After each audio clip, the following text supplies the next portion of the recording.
Thank you, sir, for that prayer. So today we're looking at Genesis chapter 35.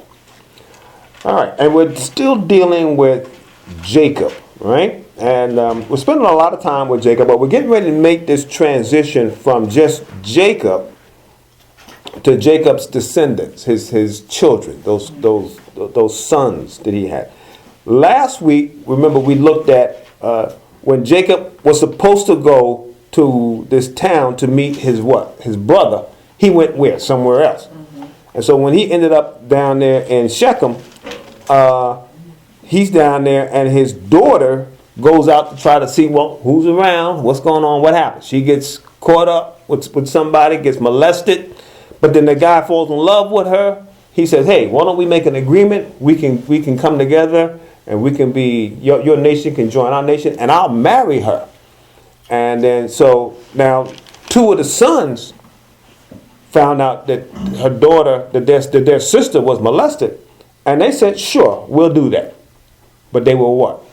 Lying. They were lying.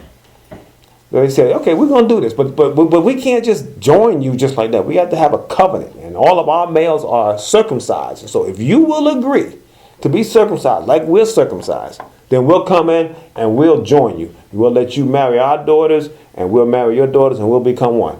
Big old what? Lie. So Shechem, they convinced everybody, all the males, to do that, because they promised them, hey, look at these guys. They got a lot of stuff. They're blessed. They got all this. Because remember, Jacob he was blessed. Remember? All that stuff that he got from Laban, right? Right. All right. When God was blessing him while he was there. All right. And so they agreed. On the third day, Simeon and Levi go in there with a sword and kill everybody. Why? Because they can't move. They too sore. And all the males get killed. And so what we saw towards the end of that, and I tried to make sure that we pointed this out because this is part of what we see with Jacob. Jacob went to the two boys and said, why did you do this? All these nations around here in Canaan are now going to want to do what? Kill us. They're going to look at us. And what kind of pattern are we seeing with Jacob now? He's always worried about what? Himself. Yeah. Somebody what? Taking him out. Mm-hmm. He ran from home because what happened? Esau was going to take him out, right? Mm-hmm. Then he gets up to Laban. He does his work. Laban tricked him, with the wives situation. He married the daughter that he didn't really like, and then they had to work another 7 years for the other daughter that he did like. Then after he got blessed enough, then the Lord told him to leave, but Jacob left where? In the dark of night. He snuck off. Why? Because he didn't want to confront Laban. Laban found out. Laban went down there, found him. They had their confrontation. He goes, hey man, you changed my wages. You did all this to me. And they had that discussion. And then, but God had told Laban, don't you do any what? Good or harm to Jacob. And so now Jacob's off the hook with that. And they do what's called korban. They say, may God watch between me and you while we're absent from one another. Which means I don't trust you and you don't trust me, but God's watching you. Now he moves on. But now as he's going back, he recognizes, now I got to go back and meet my what? My brother. And so he's afraid again that he's going. And so he does all his little scheming and everything. But in the midst of all of this, one of the things that we should keep in mind is that Jacob had two encounters. The first encounter when he was running from Esau, he had the vision of what we call Jacob's ladder. And he got to see the angels, the spiritual beings, ascending and descending. All right? And then he spent this time with Laban. And now when he's leaving Laban and coming back to his hometown, and he's getting ready to meet Esau again, this time he sees another angelic spiritual being, and this time they wrestle. And during the wrestling, Jacob's like, I'm not going to let you go until you what? Bless me. And he says, well, what's your name? My name is Jacob. In other words, my name is Trickster. He'll catch you. He goes, well, your name is no longer going to be that. Your name is going to be Israel. And he named him Israel. All right. And then he goes and he does his scheming to try to convince Esau not to kill him. But Esau wasn't even thinking about killing him. That had already passed. So now they're in this town, and his daughter Dinah gets raped But then they have this situation where they try to, mend the problem. And instead of that, the two boys go in and they kill all the males. And now Jacob is upset again because he's like, these people in Canaan are going to want to kill me. He's always worried about what? Somebody what? Trying to kill him. He's more of a pessimistic type of mindset, isn't he? Why don't he just trust God? Oh, wait a minute. Why don't we just do that, though? Our worries kick in. Our pessimism kick in. Our problem. How you doing? Oh, it's, all the time we can have a reason to have what? An attitude, to have things to complain about. If somebody walk in here now and said, I'll give you $1,000 for each thing you can complain about. It's got to be true. You can list some things. You can walk out here with $7,000, can't you? Because we know how to complain. We know how to complain. All right? Yep. And so, but you don't get nothing from complaining, do you? Nope. Nobody's paying you to complain. So somehow or another, Jacob, even though he had encounters with God, and God told him, I'm going to be with you just like I was with Abraham, just like how I was with Isaac. Jacob is always worried. Okay. All right. So with that as a backdrop, let's keep that in mind because we're about to make that transition. And we're going to look at, see how that kind of man, what it can produce when it comes down to what? His children. Oh, wait a minute. Our actions, my actions, have something to do with how people around me act? Oh. So, anybody in here came in here thinking about fighting, throwing punches and kicks? Nobody did. But if somebody come in here and start swinging a stick and a hammer, guess what? You got to get ready. You're going to start looking to defend yourself, right? Well, that's the aspect of how we are. Our actions a lot of times are dictated by how those around us are acting. So if you are maneuvering and doing a certain thing, people around you will react to that. A plant will grow based on the atmosphere that's around it, which is why you're going to get tropical plants in humid, hot, wet areas. Those are the kind of plants that are going to survive there. But in dry, low humidity areas, you're going to end up with things like cactuses. Now, you're not going to get too many cactuses up here. But you're going to get them down in Arizona. So your interaction produces certain types of reactions. Right? And I think it's important to keep that in mind. All right. So with that, we're going to go into chapter 35. Now, 35, we're going to see, actually 35 and 36, we're going to get a lot of names. People are going to be, okay, this person, that. So we're probably going to go through this pretty fast. But I still think it's important to see there are certain things in here that seem like they're just pointing out names, but I want to show that, well, this actually kind of means something. All right? So let's take a listen real quick to Genesis chapter 35. Chapter 35. And God said unto Jacob, Arise, go up to Bethel, and dwell there, and make there an altar unto God, that appeared unto thee when thou fleddest from the face of Esau thy brother.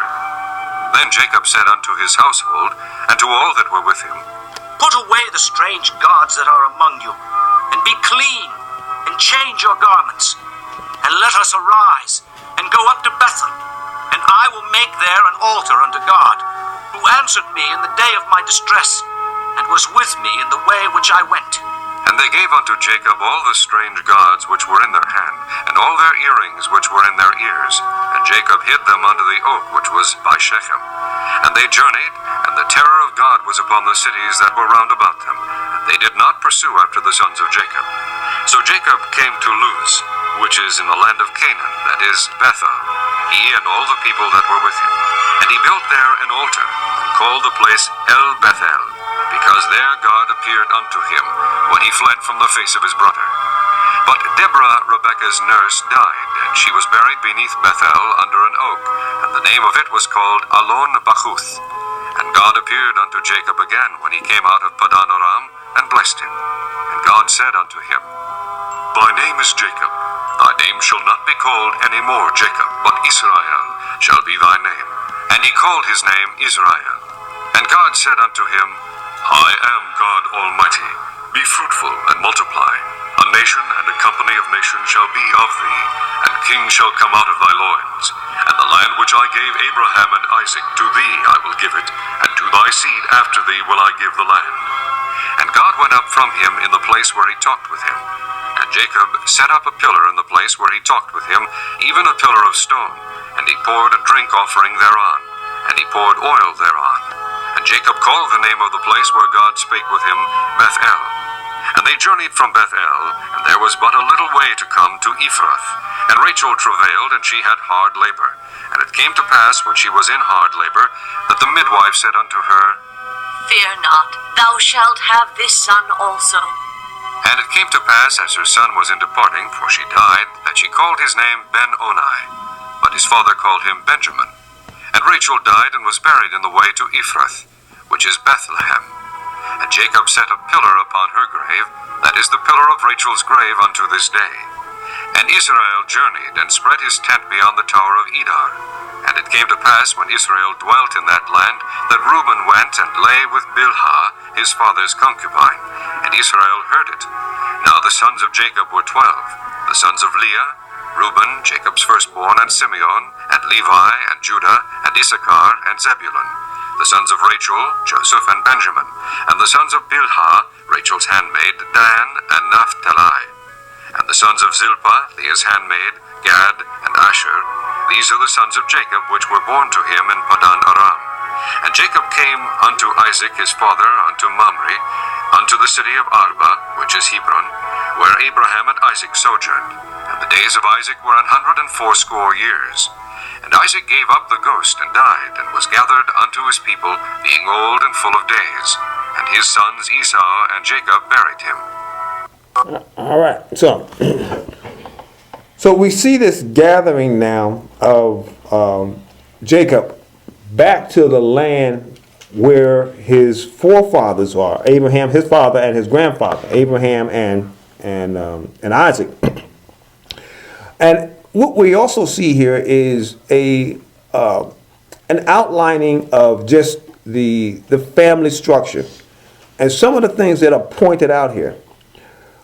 When it opens up, it says, God said unto Jacob, arise and go to Bethel, all right, and dwell there, and make there an altar unto God. All right.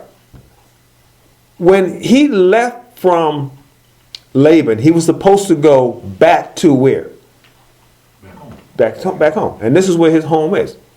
At the end of the chapter, we see that he actually went back and he met again his what? His father. But in his dwelling, in his journeying going back, he was more concerned about what Esau was going to do to him, what Laban was going to do to him, than him actually doing what God had told him to do the first time.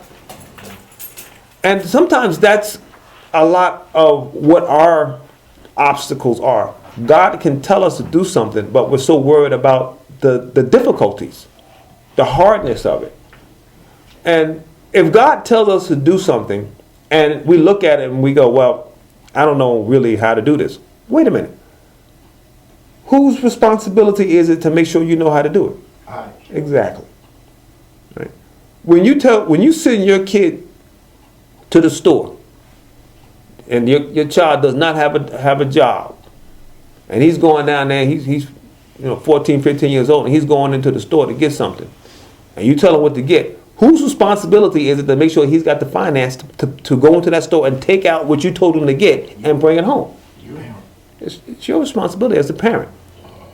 So you can see the parent's responsibility, it's important to train right, but you also have to pass on certain levels of what? Authority. Certain levels of ability to do. And so God told Jacob to go down and be where he was, to be with his father, the one that sent him away the first time. And we can go into all that story because of Rebecca and her worries and her upsetness with how Esau got the blessing when God had already told her that it was supposed to be Jacob. We won't rehash all that again. But God told him to go back. All right. Now, so now we see here also another important thing. We read it, but sometimes we look past it. In that very first line of this chapter, it says, "And God said unto Jacob." Don't just go past that. That's important. Because Jacob is hearing from who? God. That's critical. That's important. Oftentimes, we can be kind of in limbo. I don't know what to do. I was just talking about it earlier. Got the job. He said he's retiring. He said, "Oh, what about you?" And I was like, I don't know. I don't know what I'm going to do. Now, if God comes and says, I want you to do this. I want you to do X, Y, Z. Now all the ambivalence is gone. All the questions of I wonder what I should do should be what? It should be gone. You know what to do. Now, just because you know what to do doesn't mean you know how to do. And a lot of times that's our obstacle. God tells us what to do, But we don't know how to do but we don't know how to do it, and then we end up what? Doing the other thing. Not doing the right thing, trying to figure something else out. All right? So let's keep going. So, and so in the second verse it says, "Then Jacob said unto his household, and to all that were with him, put away the strange gods that were among you, and be clean, and change your garments." Now, what is Jacob saying here? Jacob just heard from who? God. He just heard from God. And so now, all of a sudden, Jacob has gotten a little bit of encouragement and a little bit of a feeling that we got to straighten this up. My children got a lot of what? They got issues. They got strange gods. Remember when Jacob ran away from Laban, and Laban came and said, "I can't believe you left. You snuck out. Plus, you stole my what? Birthright. Stole my gods." Remember that? All the gods he took, yeah. And then who stole the gods? Rachel. Rachel. And she hid him under the stuff she was sitting on. All right. So what this says is that Rachel probably wasn't an isolated situation. Now, if Rachel is doing it, Rachel has a child. She has her children doing it. And what are the children doing? Same thing. All right. And then if Laban served these idols, Leah was the what? The oldest child. Even though it doesn't implicitly say that she was doing it, well, you can almost infer that maybe she's doing it what? Same thing as her sister. And then if she's doing it, what is she doing, showing to her what? Her children. So now we get to the situation where God is telling Jacob, "Look, I am your God. Now, I don't come to you in a bunch of different ways to try to convince you that I'm with you. This ain't the first time I'm telling you I'm with you." And so now Jacob's like, "You know what? We need to clean up our act. I need to clean up my." Now, here's another thing about how we can be. A lot of times when you get inspired and God spoke to you and you're like, "I got to get myself together." You ain't happy just getting yourself together. You want to go clean up everybody else now. I'm going to clean you up, I'm going to clean you up, I'm going to clean you up. That's how, it's like, y'all know I play golf, right? Golf's a hard game, at least for people that don't play it every day. And nobody can really figure it out unless you a professional. It's just always trying. But let somebody, I have a group of guys that I play with, let one of us hit 3 or 4 good shots in a row. Now, you know what we're going to do? Boast.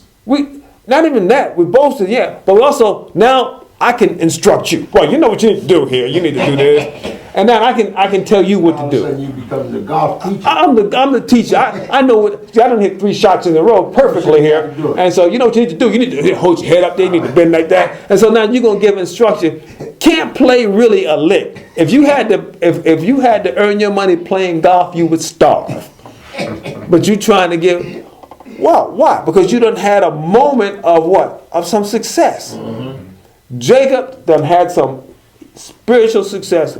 God talked to him again. It ain't like it's the first time. And now he's like, well, I'm gonna go clean up everybody else. Jacob, if you had cleaned yourself up, and if you had done it from the beginning, there would not be any strange gods in your house. Absolutely. Those strange gods would not have existed. But now you got to go clean it up because you allowed it to mess up. You see? That's why it has to be clean. So, but give him credit. At least he says what? Let's put aside the strange gods and let's be clean. All right? And he goes on and he says, let us lay aside, and we're going to go up to where? We're going up to Bethel. So we're going up to where? Good morning. We're going up to where God had told us to go. We're following. Look at verse 4. And they gave unto Jacob all the strange gods which were in their hands, and all the earrings. So they not only had the gods, but the gods also were a way of life. So there were certain things that they did in recognition to those gods. All right. So there's certain people. Sometimes you'll wear certain clothes that reflect your spiritual attitude or your belief. All right. And so this is what Jacob's children were doing. All right. And so it says, and then Jacob took all those strange gods, he took all those earrings, and he buried them under an oak tree that was in Shechem. All right, so now he's getting ready to leave Shechem. It says, and they journeyed, and the terror of God was upon the cities that were round about them, and they did not pursue after the sons of Jacob. All right, so the terror of God was around because God had put that there. God had allowed everyone to see, look at what happens with Jacob's folks. Jacob's children were blessed. Jacob's financial situation was always blessed. All right, but then the people around recognized why they were blessed. They were blessed because what? God was with them. All right. So the neighboring nations didn't bother them. And the other thing you can keep in mind is that not only were they blessed, but they also recognized that they had something about them, because they also knew what Simeon and Levi had done. How did those two boys go in there and destroy that whole town? All right. Now, you can say right or wrong, but they decided, look, Dad, your daughter just got raped, and you're walking around like what? Nothing happened. We're going in there, and we're gonna go in there. We're gonna kill. We're not gonna kill the guy, just the guy that did it. We're killing every male. Every male. Now, that was how they handled business. Why? Because Jacob handled business just the opposite. So sometimes your children will what? Follow what you do.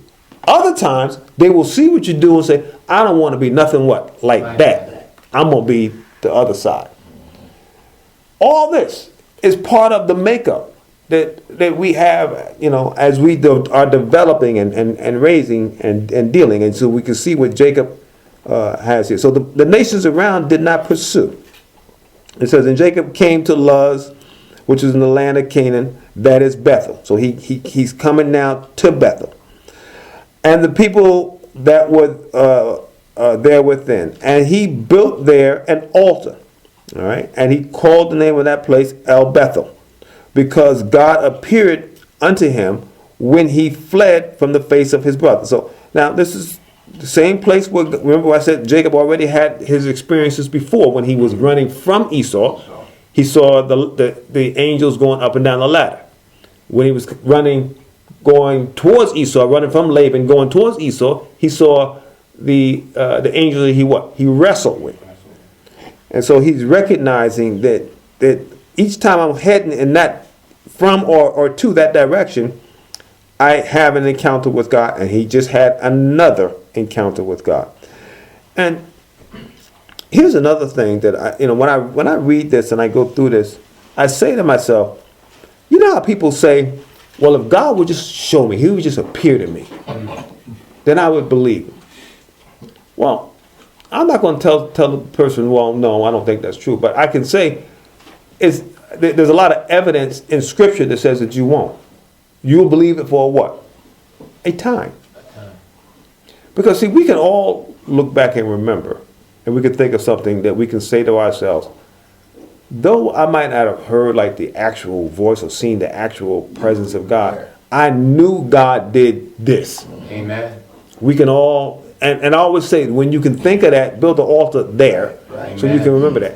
But does that come up to your mind, in your spirit, when you go through your difficulties? Nope. God's with me. Because how do you know God's with me? Because he appeared to me here. So then we look at Jacob, and we look at, my goodness, Jacob, every time you turn a corner, God's showing up.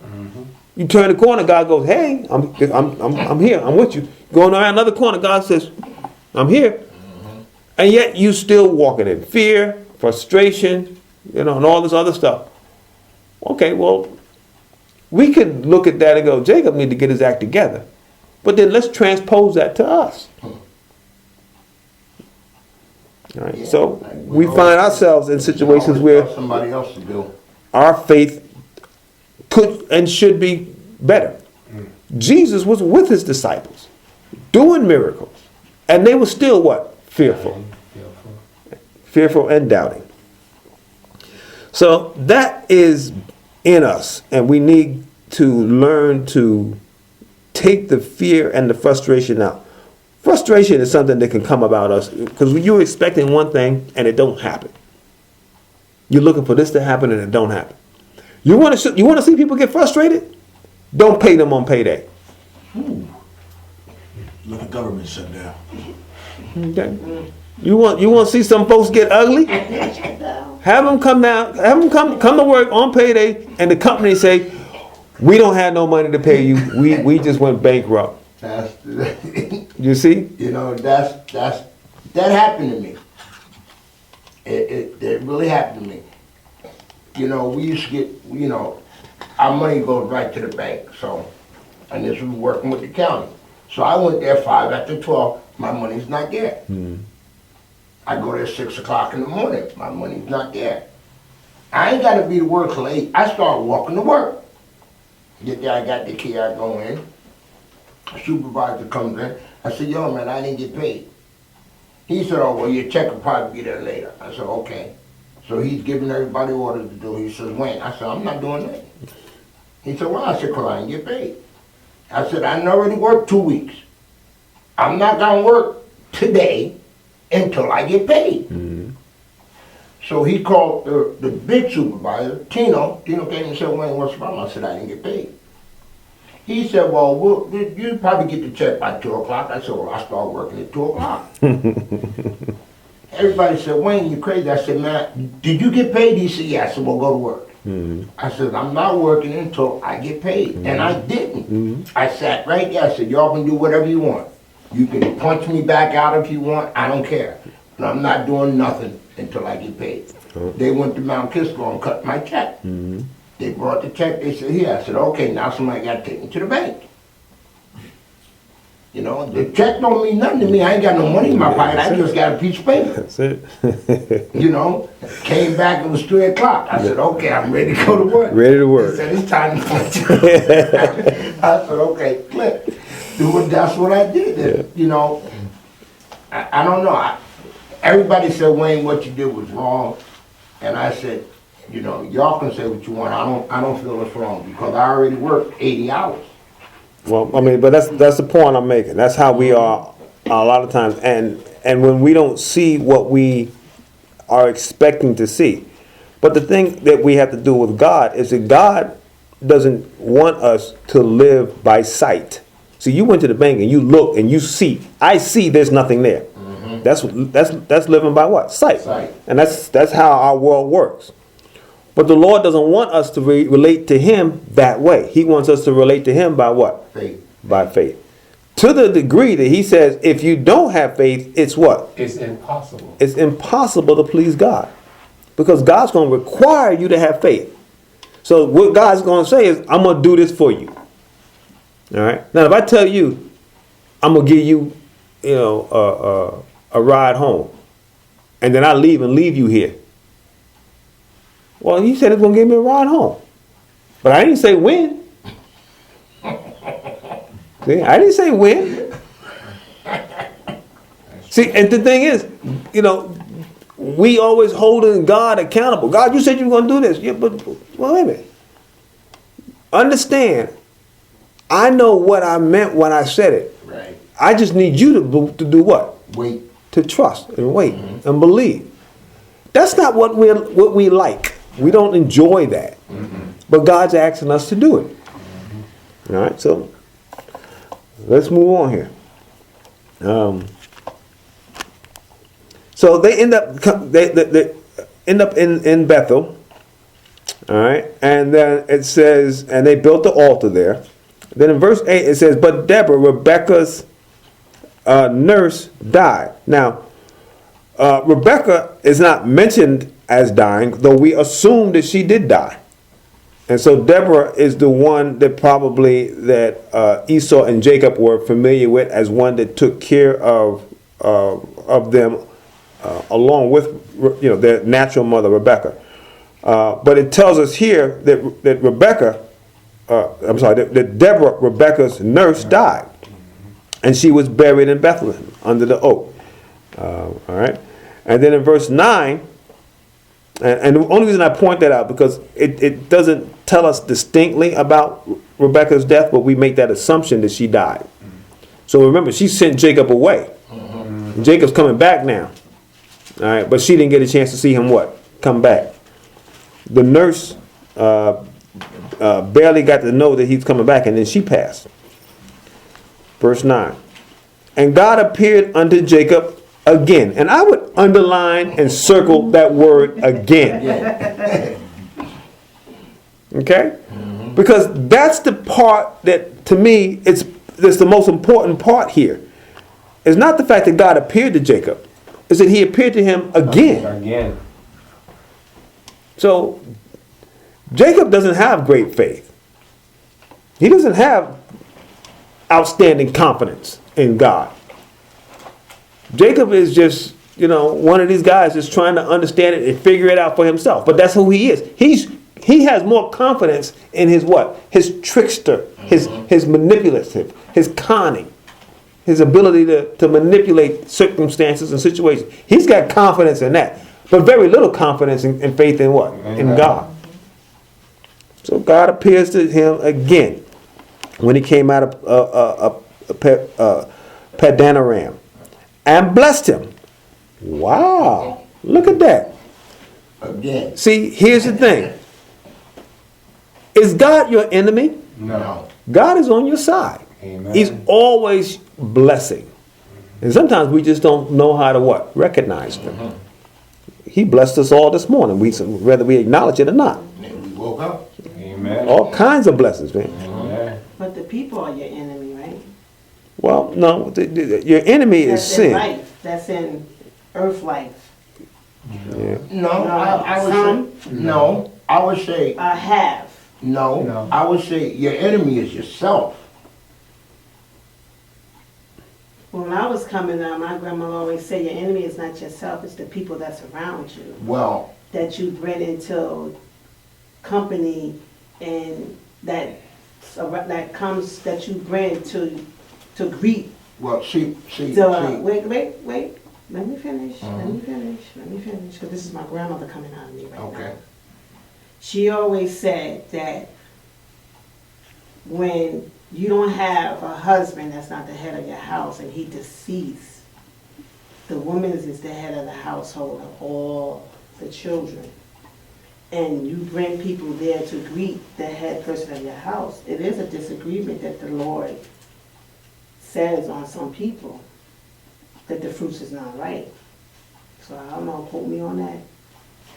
Oh. Tell me with that. Well, let me say this only because we want to try to move along. Because it's different tribes and families. Your enemy was described in the very first part of Genesis, and that's Satan.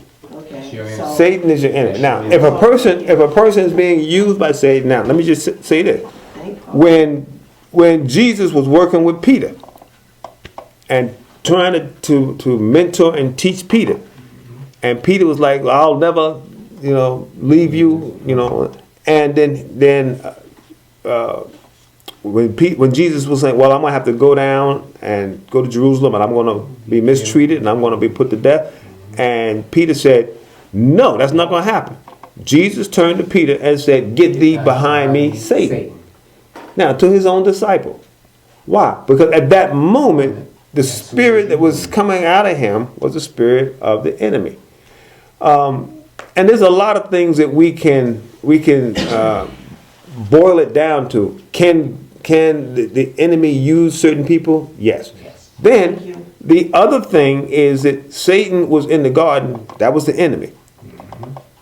The mind that Eve and Adam had to listen to what Satan had is also that which was against God. And anything that's an enemy is that which is against God. So your own thinking. The scripture says, there's a way that seemeth right unto a man, but the end thereof are the ways of death. Your own thinking, trying to get and figure it out your way, which is what Satan tries to do anyway. Right. Satan wants you to try to do it your way. Satan wants us to have a Burger King kind of theology. I'm going to do things my way. And what the Lord's trying to get us to see is focus on me, learn of me, know me. That's what God wants us to do. Come and learn of me. All right. David said, "Oh, that I might what? Know him." All right. And sometimes take a moment here to break that down. When in Genesis, when Adam, it says Adam knew his wife. What happened? She then what? Conceived. And what? And brought forth a child. And it was of that, because of that knowing, but that knowing talks about, you break it down and you look at the actual mechanics of it, you're dealing with the intimacy of a husband and a wife, knowing each other. And the Bible always describes that as knowing. Well, the Bible also describes that when David talks about, "Oh, that I might know him." I want to know God that way. Well, that's exactly what happens. I mean, when a man and a wife are conceiving, it's like what Jesus said. If I be in you and you be in me, you can ask what you want and it will be done for you. So when you have that kind of intertwined relationship with God, it can bring forth fruit. Just like when a husband and a wife have that intertwined relationship, it can bring forth fruit. So that aspect of knowing God is the key. But because if you know him, then you begin to do what? Trust him. And that's going to produce fruit. It's going to bring forth some stuff. It's going to bring forth some good stuff. Stuff that you need. Stuff that's going to be a help to you. That's why I was saying that, like the enemy. See, like my enemy is my thinking. That's that's why I say it's within us. Because once we get confused, everything just goes haywire. Just like I was telling Haywood with this passing, And if you notice, a few weeks ago, I didn't want to be bothered with this girl. Right. Now I have a choice. But you really don't have a choice. You have to do the right thing. So that's what God is telling me. Yeah. I have to be there now. Yeah. I have to put all that aside and be there for this family. Right. And that's really what the Lord's trying to get us to see. So when God said he's with Jacob, did God see all the manipulation that happened to him when he was with Laban. Yeah. So what the ideal thing is Jacob should say, well, Lord, you see this.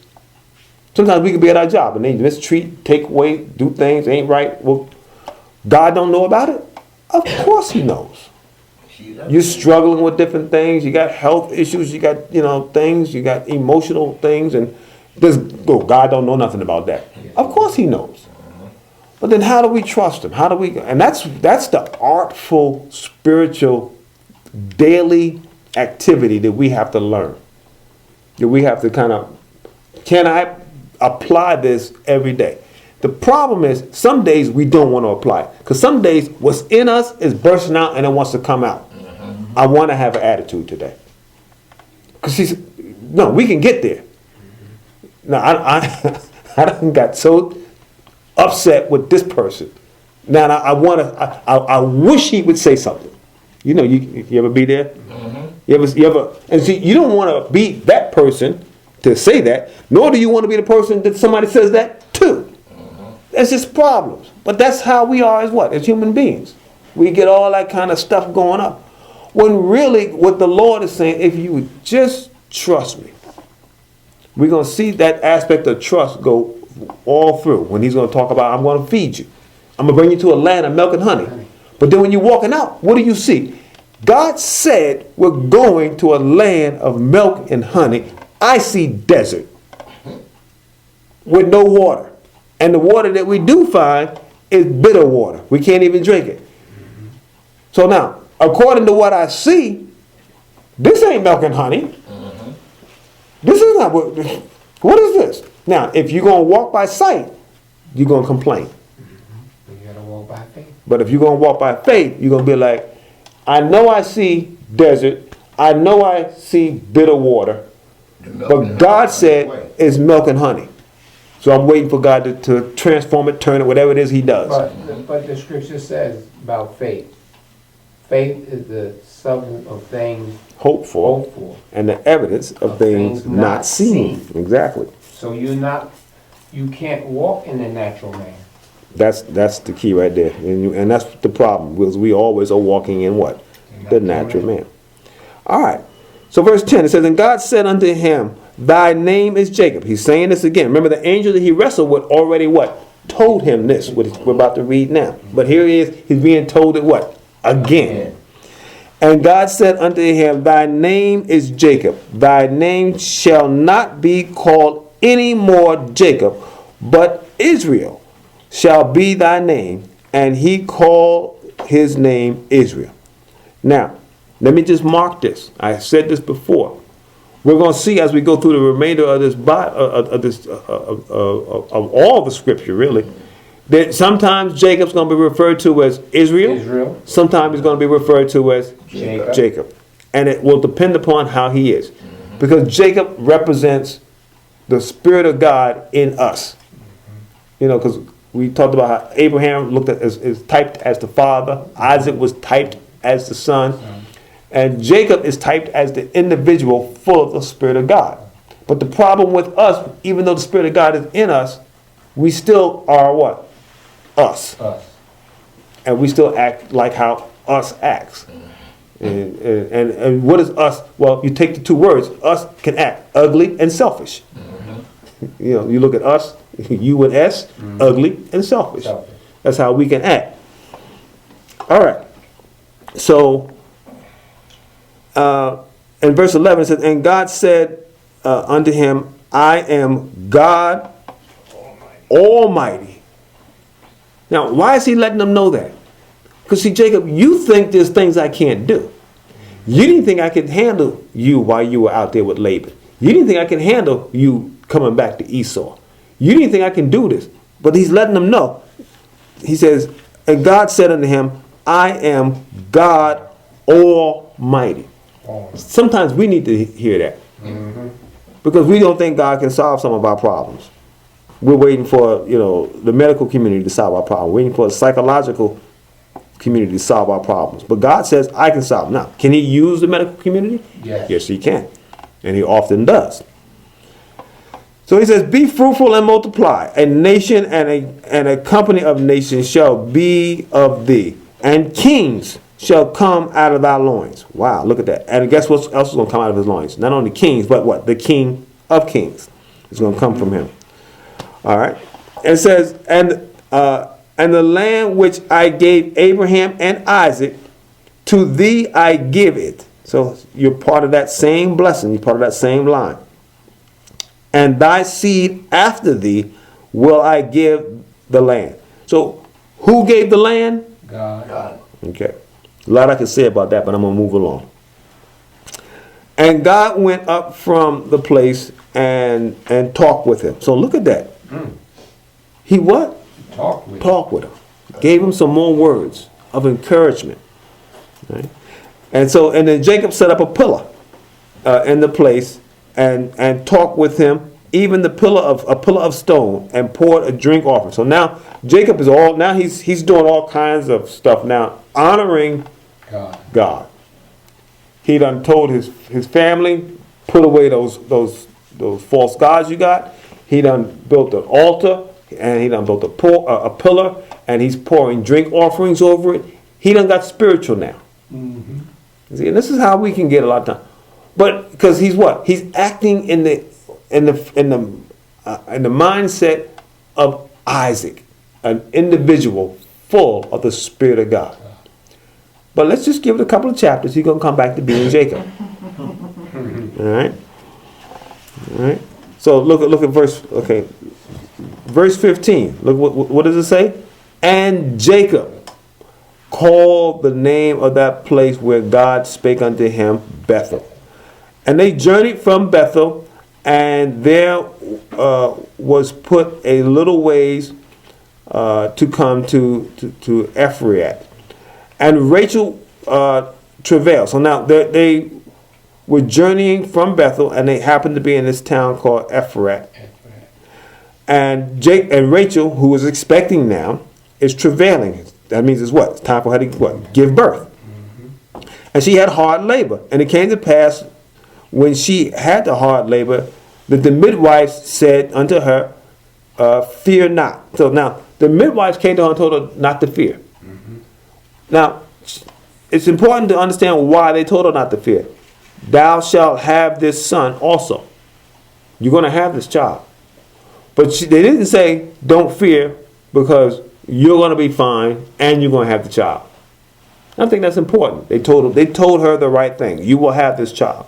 Be confident in knowing the child will be born and the child will be healthy. And that's exactly what happened. Amen. And it came to pass that as her soul was departing, for she what? She died. That she called the name of the child Ben-Omi. So as she was dying and the child was delivered, she called the child Ben-Omi. And her father called the child Benjamin. Now Ben-Omi means son of my suffering. Benjamin means son of my right hand. So even in birthing the child, Rachel was still, even though they told her not to fear, she was still upset because she was what? Dying. And she named the child from a name that represents suffering. Because you remember way back now, when Jacob came in there, Jacob was like, "Ooh, Rachel is fine. Mm-hmm. I want to marry this girl." And he worked 7 years. Mm-hmm. And then when the wedding night came, guess who was in there? Old tender-eyed Leah. Mm-hmm. All right? And so now, wait a minute. And we often think about Jacob. Well, what about Rachel? Mm. How'd she feel about that? Rachel didn't like that. And then he said he worked another 7 years, and so now Rachel come there. And then when Rachel now get there, and Jacob with both of the two women, who's having all the babies? Leah, not Rachel. And remember, Rachel came to Jacob and said, "Give me a child, or I will what? Die." And remember, I pointed out, I said she don't recognize, but she put forth a prophetic word. Mm-hmm. I'm going to have a child, or I'm going to die. Well, you're going to have a child, and you're going to die. So she spoke. She spoke it. Mm-hmm. All right. And so she died. That's another reason why I was saying we should watch what we say, because we could speak stuff into existence. Yeah, yeah. It's a mystery, really, the power of the tongue. There's a lot we could say about that, and we'll get to that. So verse 19 says, and Rachel died, and she was buried in the way to Ephrath, which is Bethlehem. All right? And I think that's important, too, because we're going to see that all through. And Jacob set up a pillar upon her grave, that is the pillar of Rachel's grave unto this day, unto the writings that are being written here by Moses at the time. Verse 21. And Israel journeyed and spread his tents beyond the towers of Edor. So now, Israel journeyed. Now, I find it interesting that when it began to talk about the death of Rachel, he was called Jacob. But now that he's journeying again, the narrator calls him what? Israel. Okay? And it came to pass when Israel dwelt in the land that Reuben went to lay with Bilhah, his father's concubine. And Israel heard of it. Now, it's a half a sentence. You can go right past that and go on to the next. But what just happened here? The oldest son. Now, who's Bilhah? Bilhah was the handmaid. Remember when Rachel and Leah were fighting, trying to have children? Then they decided to give their handmaids. And so this is the handmaid that produced children to Jacob. And now the oldest son is going in to that same woman.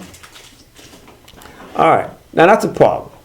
Remember back when we were talking about Noah? Remember? Is this when God is saying sometimes he used to wink at the ignorance of man, but now calling all men to repentance?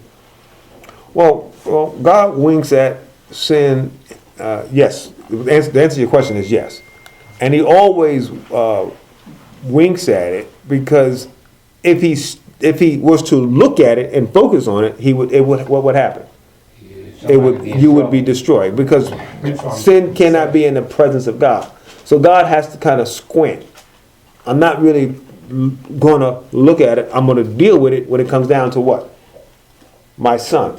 And so he fully looked and observed all sin when all sin was carried by who? Jesus. And then he looked at him, and then he had to do what? He smote him. And then he what? Turned his back. And Jesus cried out, my God, why hast thou what? Forsaken me. So that's when sin got the full stare of God. But it didn't get the full stare until the Son was carrying it.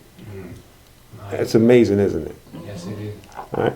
So so now the problem we have here is that there's some lack of respect here. But we started seeing this, didn't we? We saw this with Simeon and Levi, because Jacob, once the daughter got raped, Jacob was like, well, I don't want to cause no confusion. I mean, I don't want to cause no commotion. I don't want nobody. We got to see how we're going to deal with it. Simeon and Levi said, I'm gonna tell you how I'm gonna deal with it. I'm going down there and I'm gonna kill him. That's how I'm gonna deal with it. All right. And so you see a lack of respect there, right? Well, what is this? All right. I'm gonna go in here and I'm gonna be with your woman. What? That's a little bit much. But let's see how he handles it. And it came to pass that Israel dwelt in the land, and that Reuben went and lay with Bilhah, his father's concubine, and Israel heard it. Now the sons of Jacob were 12. What did he do? All he did was hear. He heard about it. Same thing he did when Dinah got raped. He heard about it. He knew about it. But what did he do? Nothing. He did nothing. Okay? So, but don't let this slip by you. He's going to handle it, but he's going to handle it a different way. Because it didn't say, it came to pass that when Jacob dwelt in the land that Reuben went into labor. It says it came to pass that when Israel. Israel. So he's handling this by what? God. By the Spirit of God. So we're going to see that a little bit later. Towards the end of the book, we'll see how he handles it. All right, so it says, now the sons of Jacob were 12. The sons of Leah are Reuben. Now Reuben is the one that just what? Just went in with the concubine. Reuben, Jacob's firstborn. Who's supposed to get the double portion blessing? The first. The firstborn. You think he's going to get it? No. Okay. Next was Simeon and Levi. All right. Well, if the firstborn don't get it, then it's supposed to go to the next two. Mm-hmm. But those are the ones that went in and killed. Oh, man. You think they're going to get it? No. All right. And Judah. Oh, Jesus is called the Lion of the tribe of who? Judah. Now we understand why Judah is in line for the blessing, because the first two were disqualified because of actions that they did. And Issachar and Zebulun, those were the children that were born unto Leah. Wait a minute. Jesus came from the line of Leah, Yep. not Rachel? Nope. Interesting. All right. And it says, and the sons of Rachel, Joseph and Benjamin. Mm-hmm. And the sons of Bilhah, remember that's the one that was with Reuben, Rachel's handmaid, are Dan and Naphtali. And the sons of Zilpah, Leah's handmaid, are Gad and Asher. Now, there's a lot I could say about Bilhah, because remember, you know the old saying, it takes two to tango? Mm-hmm. So, Reuben went into Bilhah, but then, okay, well, what was Bilhah? It don't tell us what Bilhah's role in this. But what I will say is that her son, her firstborn son, Dan, mm-hmm. you won't see his name in the book of Revelation when we are shown the tribes that the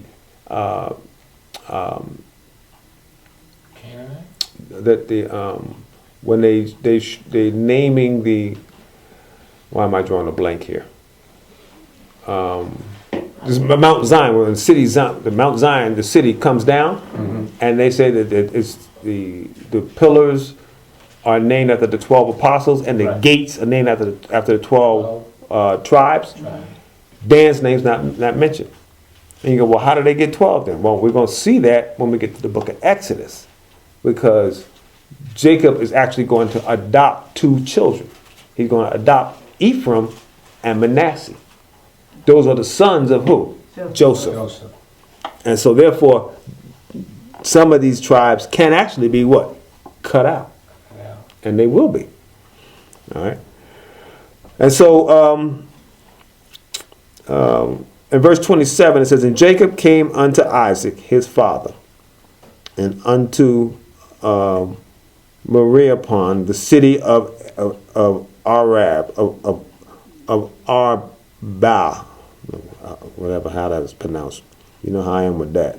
Which is Hebron, which Abraham and Isaac sojourned. So this is where he is now. He is now in the same place where who? Abraham and Isaac walked. And the days of Isaac were 140 years. Let's keep that in mind. He lived 140 years. Now, one thing that we notice is that the ages, because Abraham lived 175. Isaac lived 140. And Jacob is going to be right around, I think he's going to be 110, if I'm not mistaken. Don't quote me on that. In verse 29, it says, and Isaac gave up the ghost and died and was gathered to his people. What does gathered to his people mean? Well, that means what? That to be absent from the body is present with the Lord. All right. So you're not just done because we die. And well, let me read the rest of this and I'm going to go back to that. He was gathered to his people being old and full of days, and his son Esau and Jacob buried him. Okay. Now, when it says being gathered to the people, we'll conclude with this. And it says when he died, he was gathered to his people. All right. So that means that to be dead is to be absent from the body is to be present with the Lord. We don't stop being because we die. We still are a being. Amen. A thinking, aware, conscious being. But we're not in the what? In the flesh. So, wait a minute. Does that mean if God promised me something and somehow I don't see it in the flesh because I'm looking to see it in the flesh, but the Bible says we don't walk by sight, but we walk by faith. faith.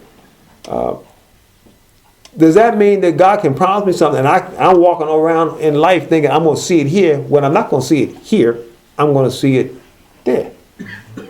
And you go, well, that seems like, well, I don't know if we can really count on that. Oh, wait a minute. Didn't God just say to Jacob that he's going to bless him just like he blessed Abraham and Isaac, and that you were going to be the father of many nations? Okay, now let's go all the way back to Abraham then. He told Abraham, you're going to be the father of what? Many nations. No one's going to be able to number the stars, like the stars of the sand. You're going to be like the stars of the sky and the sands of the sea. No one's going to be able to number you. But now, he had one child by the handmaid. Then he had another child through Sarah. Then he got married again and married Keturah and had a few more children. But you can count all them. You can count all his children on your hands and toes. But wait a minute. God said he's going to have so many descendants you ain't going to be able to count them. But if I go back in the Bible and look at all the children that he has, I can count them. So where's the promise? Where did Abraham see the promise? He didn't see it where? Here. He saw it where? He saw it. So it's either one or two things. Abraham's promise was not to be seen with the natural eye. He saw it with the spiritual perception. Or God lied. Now, which one you gonna roll with? God cannot lie. He cannot lie. Cannot lie. Because if you take a natural person that don't believe in God, we're looking at God told Abraham he's gonna have so many descendants that he never saw them. He died before he got to see any of his great grandchildren. He didn't see none of that with the what? Natural eye. But He looked down upon it. God promised that he would have it. And that Abraham would know about it. He would see it. He would understand it. He must then have understood it with the what? Spiritual. So therein is also a lot of our struggle. We put all our eggs in one basket, and that's this life, because we don't want to suffer here. And that's a whole lot easier said than done. To be able to eliminate the fact that if I suffer here, that's not going to change how I feel. Because a lot of times when we're suffering, our feelings change. We get mad, we get irritable, we get frustrated because we feel like I should have it, what? Here. Well, Isaac was gathered to his people. And how many children did Isaac have? 2. He had Jacob and Esau. But he was given the same promise that was given to who? To Abraham, that you would be a great number.